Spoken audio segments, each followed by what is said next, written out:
હાલ ગુજરાતભરમાં ખેડૂતોનો વિરોધ ચાલી રહ્યો છે ને એવો જ વિરોધ ડરણ ગામમાં કરવામાં આવી રહ્યો હતો। ત્યારબાદ ધારાસભ્ય ત્યાં પહોંચ્યા અને આખા મામલાને લઈને ખેડૂતો સાથે સમજાવટ થઈ અને હવે ત્યાંથી એક નવો વિવાદ સામે આવી રહ્યો છે કે જ્યાં ખેડૂત આગેવાન ઉપર હુમલો કરવામાં આવ્યો છે। શું છે સમગ્ર મામલો એની વિગતે ચર્ચા કરીશું। નમસ્કાર, હું છું ઉજ્જવલ અને આપ જોઈ રહ્યા છો નિર્ભય ન્યૂઝ। સાણંદના ડરણ ગામે જે ખેડૂતોનો વિવાદ ચાલી રહ્યો હતો એ વિવાદની વચ્ચે ધારાસભ્ય કનુ પટેલ પહોંચ્યા હતા અને ખેડૂતોના વિરોધનો અંત પણ આવ્યો। પરંતુ આ તમામ ચર્ચાઓની વચ્ચે હવે ત્યાંથી એક બાબત સામે આવી છે કે જ્યાં બાવળા તાલુકાના કેરાળા ગામ નજીક ખેડૂત અને સામાજિક આગેવાન શૈલેષ મેર ઉપર જીવલેણ હુમલો કરવામાં આવ્યો છે અને સાણંદના જે ડરણ ગામ છે એમાં ચાલી રહેલા ખેડૂત આંદોલનથી પરત ફર્યા બાદ બે અજાણ્યા શખ્સ દ્વારા નંબર પ્લેટ વગરની કારમાં તેમનું અપહરણ કરવામાં આવ્યું હતું ને ચાલુ કારે છરી વડે હુમલો કરાયો હતો અને આ હુમલામાં ગંભીર રીતે શૈલેષ મેર જે છે એ ઘાયલ પણ થયા છે। તેમને હાથના ભાગે 18 જેટલા ટાંકા પણ આવ્યા છે ને તેમને સારવાર હેઠળ મોકલવામાં આવ્યા છે। પરંતુ આ તમામ ચર્ચાઓની વચ્ચે મોટી સંખ્યામાં આ જિલ્લામાંથી જે ખેડૂતો છે પોલીસ સ્ટેશનનો ઘેરાવ કર્યો હતો ને ત્યાંથી જે દ્રશ્યો સામે આવ્યા, શૈલેષ મેર શું કહી રહ્યા છે ને એની સાથે સાથે અનેક સામાજિક આગેવાનો પણ ત્યાં પહોંચ્યા હતા। એ દ્રશ્યો ઉપર પણ એકવાર નજર કરી લઈએ। જે અત્યારે શૈલેષ મેર અને પિન્ટુ જે આંદોલન ચલાવતા હતા અને આજે 11મા દિવસે અમે જે આજે આંદોલન પૂરું થયું અને મારું કોઈ અજાણા વ્યક્તિ દ્વારા વ્હાઇટ બ્રેઝા કલરની બ્રેઝા કાઢી દ્વારા મારું અપહરણ કરવામાં આવ્યું છે અને મને છરી મારવામાં આવી છે। આ તમે જોઈ શકો છો કે આંદોલનના ક્રાંતિકારીઓનું શું પરિણામ આવી શકે છે અને આના જવાબદાર માત્ર ને માત્ર કનુભાઈ અને કેંગારભાઈ સોલંકી આ બંને જવાબદાર છે।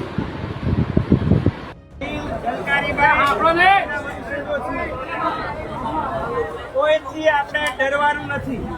કોઈ દમનકારી પ્રશાસન કોઈ આપણને દબાવવાનો આપણો અવાજ દબાવવાનો પ્રયાસ કરે તો એનાથી દબાવવાનું થતું નથી। હમણાં ઉપર મને કોઈ ઝાલા સાહેબ કોઈ મેડમ હતા અહીંના પીઆઈ એને એમ કીધું છે 50% કામ પૂરું થઈ ગયું છે, એ લોકો ત્યાં સુધી પહોંચી ગયા છે।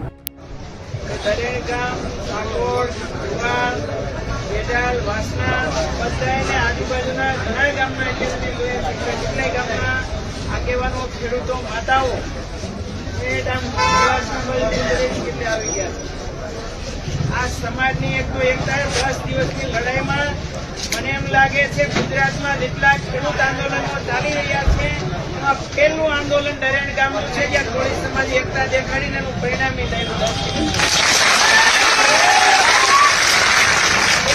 યાદ રાખજો, અંગ્રેજોના સમયમાં આપણે એક લડાયક કોમ તરીકે એ લોકોએ ગેજેટમાં સાબિત કરી છે અને આપણે માનદાતા મહારાજ, અશોક સમ્રાટ, તાનાજી, દેવરાજી ભીલ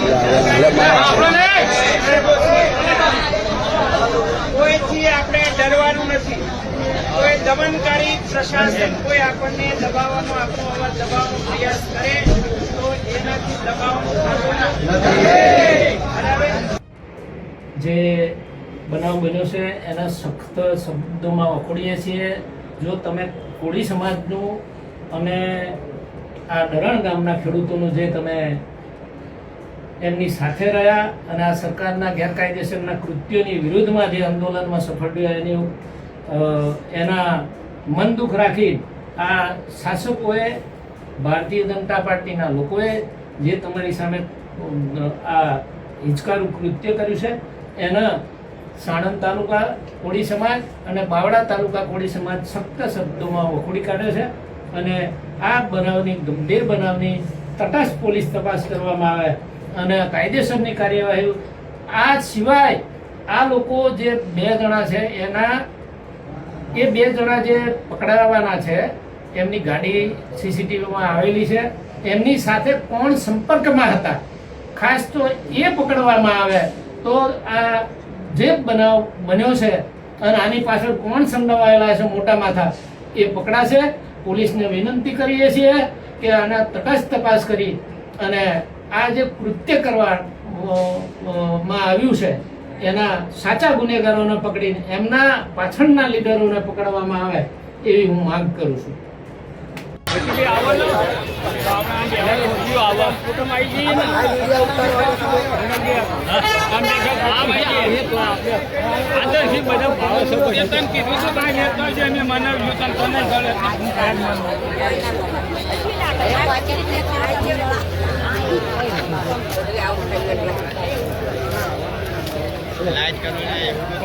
ભગવાન બૈરાન લાય જમવાનું સારું બનાવલે ભગવાન આવા દો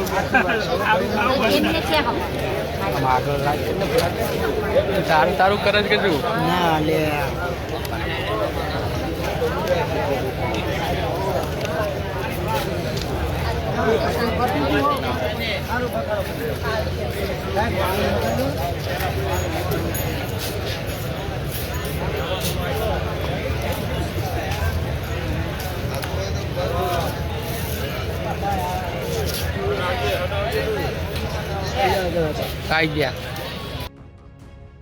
અહીંયા ખાસ કરીને જો વાત કરવામાં આવે તો જે શૈલેષ મેર કે જેમની ઉપર હુમલો કરવામાં આવ્યો હતો તેમના દ્વારા એવું કહેવામાં આવ્યું છે કે ગાડીમાં પાછળની સીટ ઉપર બેઠો કે તરત જ તેમણે મારી બોચી પકડી લીધી.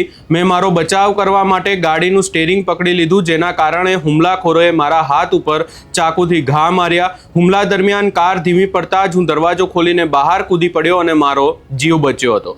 કારમાંથી કૂદી પડ્યા બાદ રોડ પરથી પસાર થતા એક રિક્ષા ચાલકની મદદથી તેમને તાત્કાલિક હોસ્પિટલ ખસેડવામાં આવ્યા હતા અને હુમલાના કારણે તેમના પગમાં પણ ઈજાઓ થઈ છે. શૈલેષ મેરે આ હુમલા પાછળ ધારાસભ્યનો હાથ હોવાની પણ આશંકા વ્યક્ત કરી છે. હવે જોવાનું રહેશે કે આ સમગ્ર બાબતને લઈને આગામી સમયમાં પોલીસ તપાસમાં શું સામે આવે છે.